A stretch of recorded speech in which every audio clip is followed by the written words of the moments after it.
Ang programang ito ay rated SPG. Striktong patnubay at gabay ng magulang ang kailangan. Maaaring may masiselang tema, lengguwahe, karahasan, sexual, horror o droga na hindi angkop sa mga... Uy, bakit ka umiyak? Lord, hindi ko sinasadya. Bakit ano nangyari? Pagkatapos ng mahulog ni Don Pepe dito sa bangin, ay agad niyang tumawag itong si Zoe dito kay Don Carlos. At dito nga nagtaka itong si Carlos na kung bakit umiiyak itong si Zoe. At dito nga na sinabi ni Zoe na hindi daw niya sinadya na maitulak itong si Don Pepe sa bangin. At yun ang dahilan na kung bakit nasawi ito. At dito naman nag-alala ng husto itong si Carlos sa kanyang anak na si Zoe.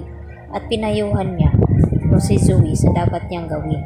Dapat palalabasin daw nila na si Moira ang gumawa nito nang sa ganon maabsuelto itong si Zoe at hindi makukulong dahil ang may kasalanan naman talaga ng nangyaring kidnapping ay walang iba kundi itong si Moira.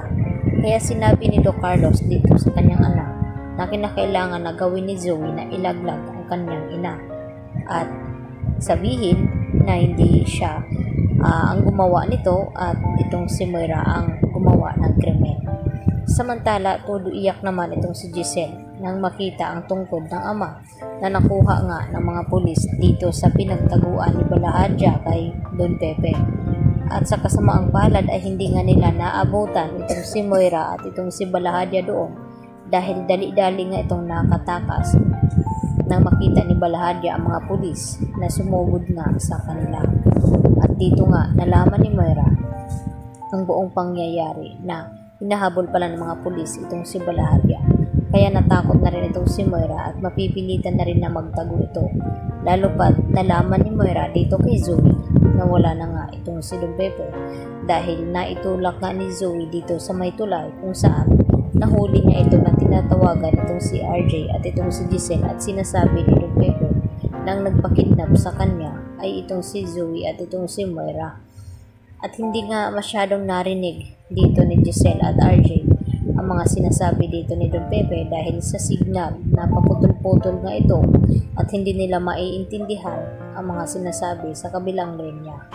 Samantala, dahil sa nagpunta itong si Annalyn doon sa operation ng mga pulis ay sa dito pa lang sa dinadaanan ay manakita na silang mga tao roon na marami at dito na tinanong ni Annalyn kung ano daw ang nangyari at dito naman na sinabi ng matanda na may nakita nga daw nahulog sa tulay at ito na nga nilapitan ni Annalyn at laking gulat nito na si Don Pepe ang kanyang nakita na kanyang lolo at dito naman na tinanong ni Annalyn kung buhay pa ito subalit ang sinabi ng lalaki na hindi daw siya sigurado kung buhay patay na ba daw ito dahil sa lalim ng pinaghulugan nito ay malabo na nga mabuhay ito.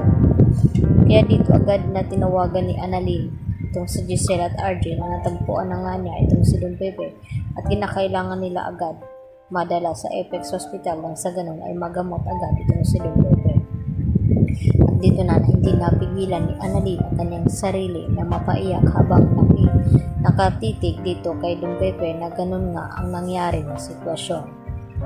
At dito naman na nagtataka na rin itong si Annalyn sa mga ikinikilos dito ni Carlos lalo na nang tumawag itong si Zoe at tawagin ni Zoe na ama itong si Don Carlos at gulat naman itong si Chang Susan nang malaman niya mula dito kay Lynette na kung bakit tinatawag ni Zoe na ama itong si Carlos.